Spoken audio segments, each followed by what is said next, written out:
Hello friends, कैसे हैं आप। हमने साइंस एंड टेक्नोलॉजी में 5G टेक्नोलॉजी के पहले तक तो कर लिया था। अब हम लोग 5G टेक्नोलॉजी से स्टार्ट करेंगे। ये पार्ट 2 है साइंस एंड टेक्नोलॉजी का।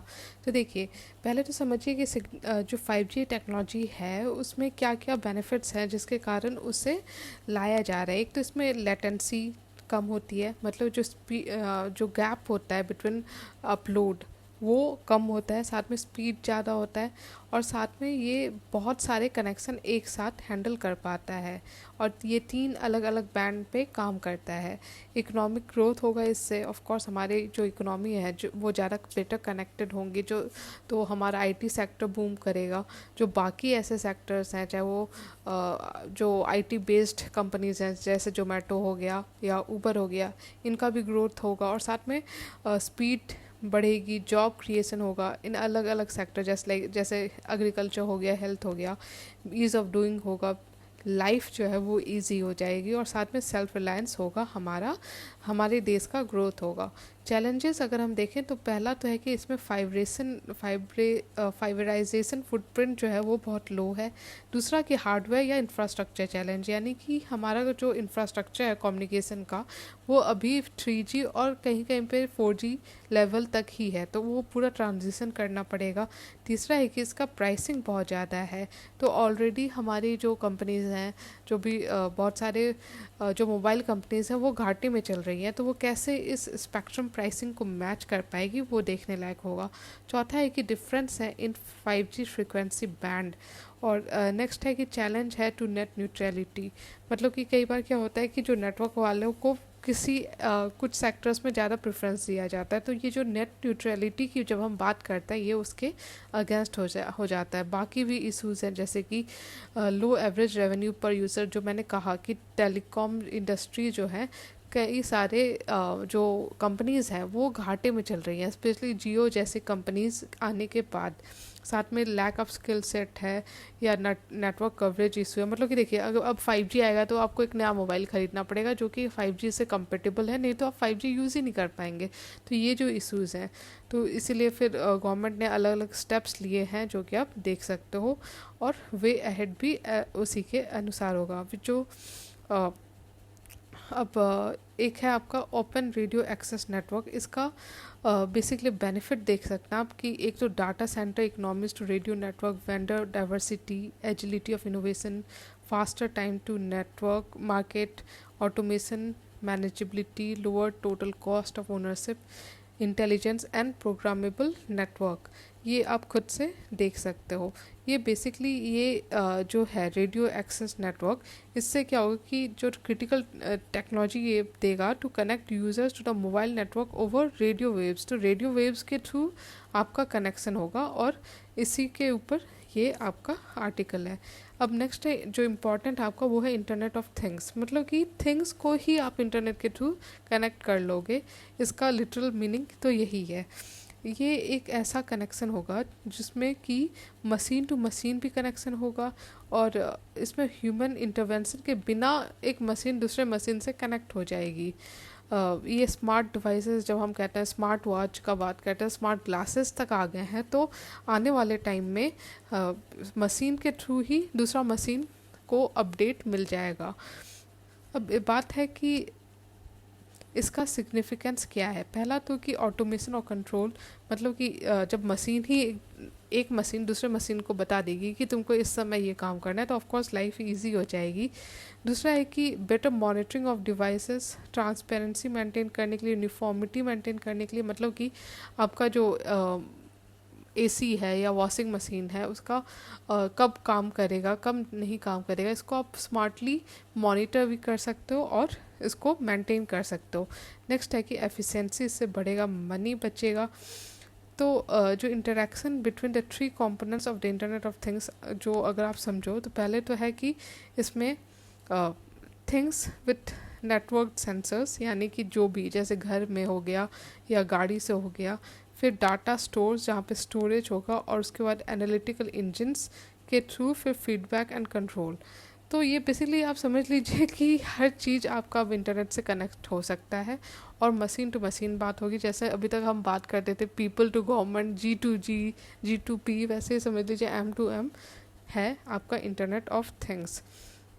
इसका हर एंगल में यूज़ होगा क्योंकि मशीन्स हर जगह है, इंटरनेट हर जगह है, और दोनों को कनेक्ट कर दीजिए आप तो हर एरिया में, जैसे मिलिट्री में situational awareness, threat analysis, medical में हो गया आपका variable fitness device, quality data reporting, उसी तरह एनवायरनमेंट में फॉरेस्ट फायर डिटेक्शन हो या रिटेल सेक्टर हो, एग्रीकल्चर, ऑटोमेटिव, इंडस्ट्रियल, होम, ये सारे एरियाज़ में आपका इंटरनेट ऑफ थिंग्स के थ्रू कनेक्शन हो जाएगा।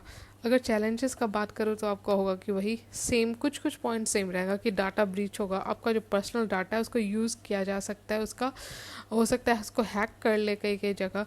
दूसरा कि हमारा जो टेक्नोलॉजी पे है डिपेंडेंस बढ़ जाएगा और कहीं ना कहीं टेक्नोलॉजी जो है वो मैन पावर को रिप्लेस करने लगेगा। तीसरा है कि कॉम्प्लेक्सिटी इन ऑपरेशन। चौथा सिक्योरिटी की हो सकता है, जैसा मैंने कहा कि हैकर्स जो है वो हैक कर लें और आपके पूरे सारे सिस्टम को कंट्रोल कर ले। तो सोचिए आप अपने घर में खुद नहीं घुस पाएंगे, अपने कार में खुद नहीं घुस पाएंगे जस्ट बिकॉज आपका सिस्टम हैक हो गया है। और फिर कंपेटिबिलिटी, मतलब कि विद टाइम डिवाइसेस आएंगे, नए डिवाइसेस आएंगे, नए मॉडल्स आएंगे और वो आपके पुराने मॉडल से कंपेटेबल नहीं होंगे, तो फिर कैसे मैनेज होगा। फिर साथ में जिस तरह से मशीन्स जो हैं आदमी को रिप्लेस कर रही हैं वो भी देखने लायक होगा। तो कंक्लूज़न में यही होगा कि स्टैंडर्ड और गाइडलाइंस सही रखना चाहिए, गवर्नमेंट को नए रेगुलेशन लाने की ज़रूरत है ताकि इस एरिया में भी हैंडल किया जा सके। नेक्स्ट है साइबर फिजिकल सिस्टम। ये बेसिकली डील करता है with the deployment of computer based systems that do things in the physical world, यानी कि ये इंटीग्रेट करता है sensing, computation, control and networking into physical objects. जैसे कि इसका एग्जांपल हो गया smart grid network, smart transportation system, enterprise cloud infrastructure. और इसका एडवांटेज होगा कि सिक्योरिटी कैपेबिलिटी बढ़ेगा, ऑफ कोर्स डिज़ास्टर मैनेजमेंट या डिज़ास्टर प्रिपरेशन बेटर होगा, हमारा रेजिलियंस बढ़ेगा।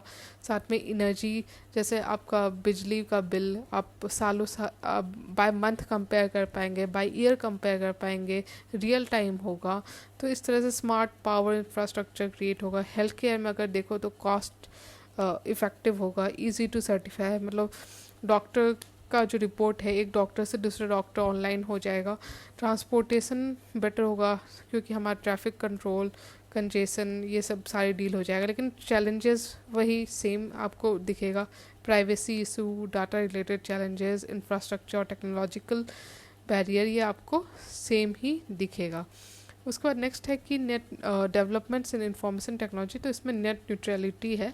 नेट न्यूट्रलिटी एक ऐसा डिबेट है जो कि फेसबुक जब आया था इंडिया में तो भी देखा गया था इंडिया में कि जो नेट है, इंटरनेट है, वो न्यूट्रल होना चाहिए। सर्विस प्रोवाइडर्स अपने कंज्यूमर्स को कुछ प्रिफरेबल सर्विस नहीं दे सकते सबके, बल्कि सबके लिए इक्वल होना चाहिए internet. Internet company start to tie up with specific ISPs to deliver high quality service, मतलब कि वही है ना, बायसनेस दिख रहा है जो सर्विस प्रोवाइडर है उसका। तो इसमें यही है कि जो डाटा है वो, जो भी डाटा या सर्विस है वो सबको इक्वली अवेलेबल होना चाहिए।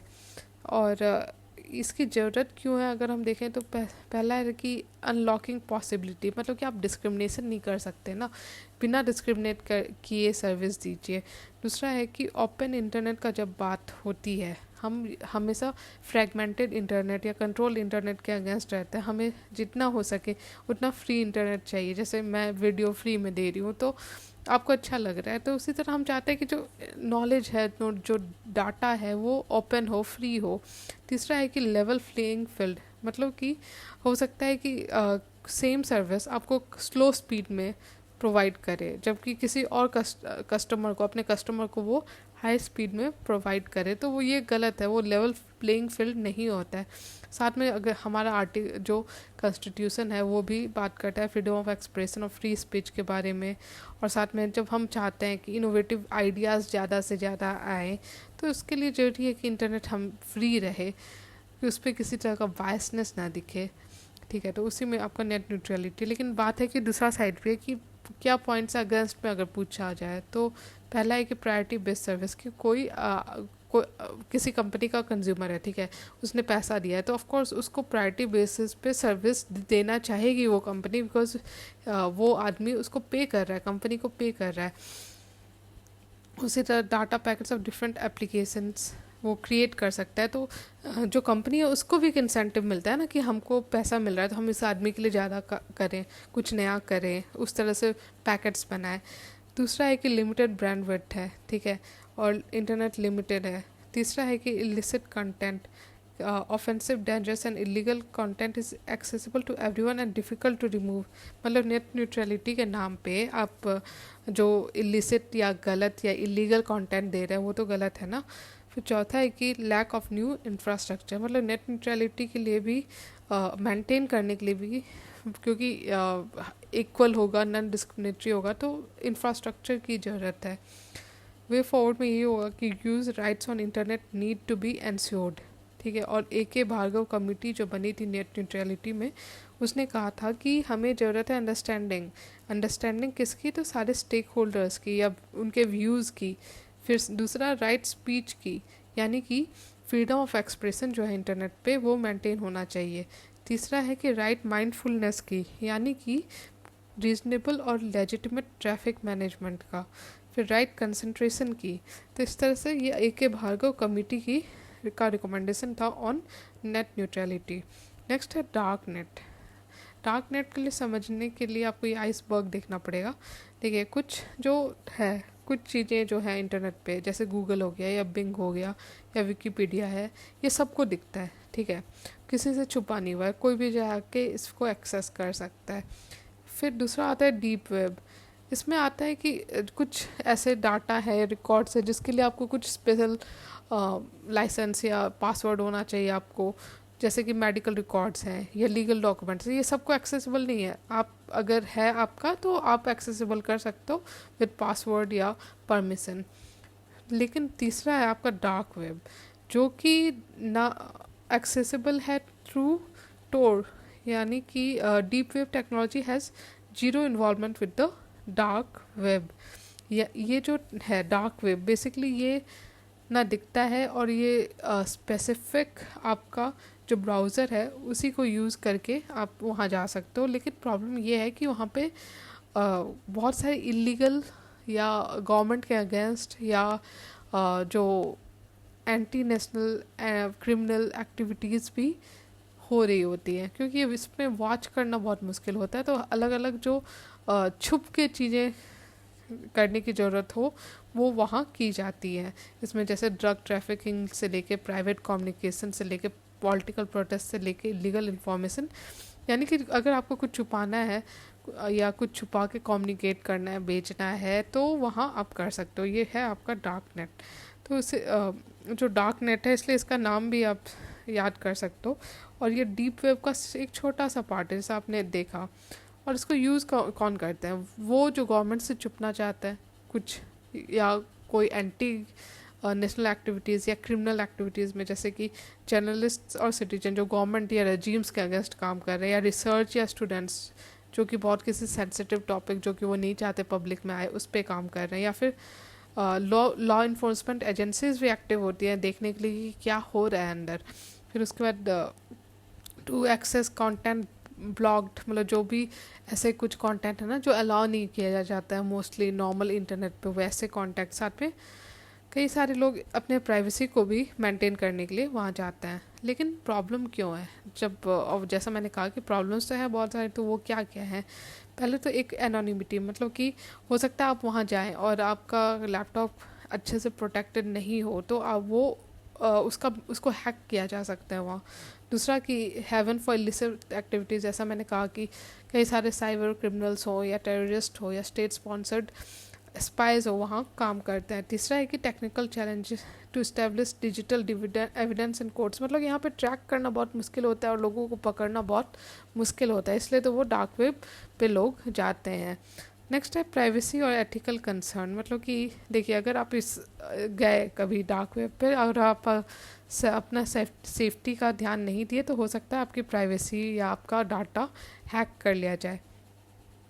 तो इंडिया ने भी बहुत सारे स्टेप्स लिए, जैसे इंटरनेशनल कोलैबोरेशन हो गया, रिसर्च में इन्वेस्टमेंट, IT में एक्ट को अमेंड करना, फिर कोड ऑफ क्रिमिनल प्रोसीजर, ये सारे स्टेप्स इंडिया ने लिया है। नेक्स्ट है वर्चुअल प्राइवेट नेटवर्क। देखिए, ये वर्चुअल प्राइवेट नेटवर्क के थ्रू ना आप जब इंटरनेट सर्फ करते हो तो आपका जो एड्रेस है वो अनएक्सेसिबल हो जाता है, मतलब पता नहीं चलता कि आप कहाँ से लॉग इन किए हो। तो रिसेंटली जब सेंट्रल गवर्नमेंट ने कहा कि जो वीपीएन कंपनीज़ हैं वो अपना लॉग जो है कस्टमर का वो उनको रखना पड़ेगा।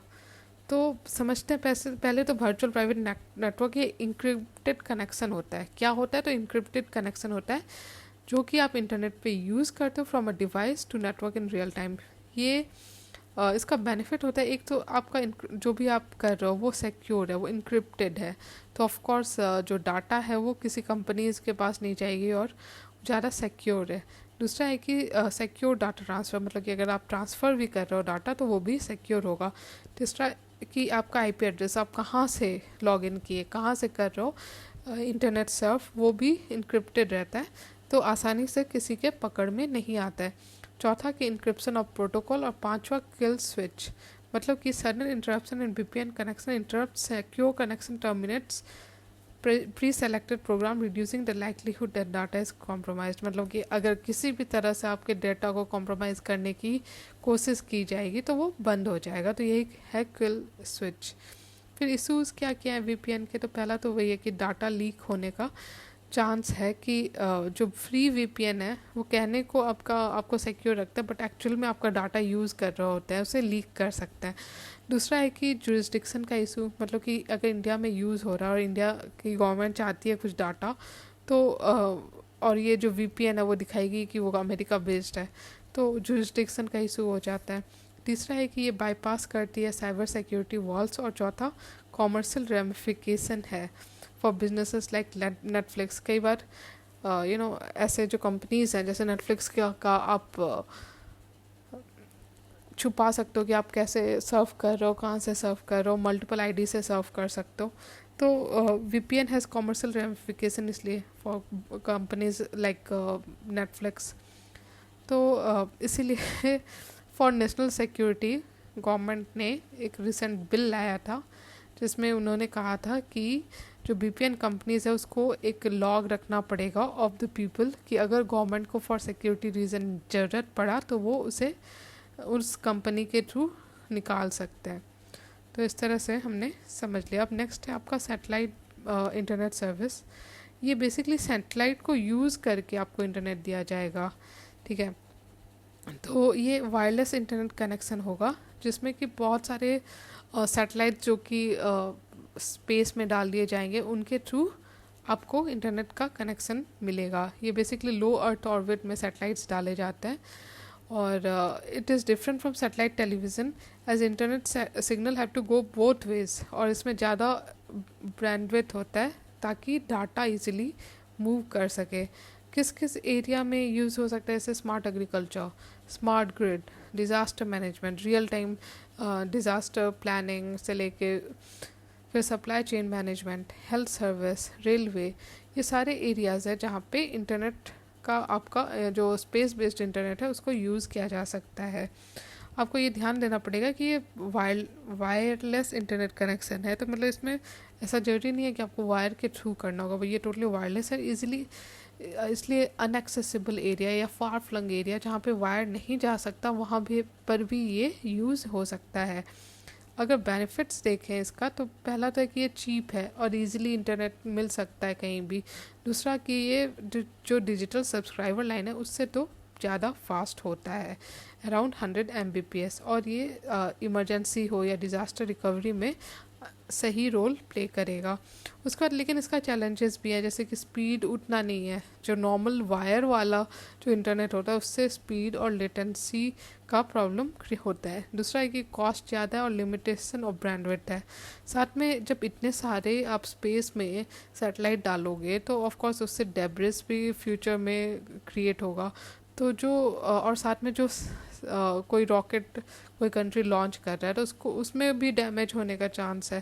साथ में स्पेस जंक इंक्रीज़ होगा, जैसे मैंने कहा कि डेब्रिस जो है वो बढ़ेगा। साथ में वीपीएन सर्विस के ये इनकम्पेटेबल है।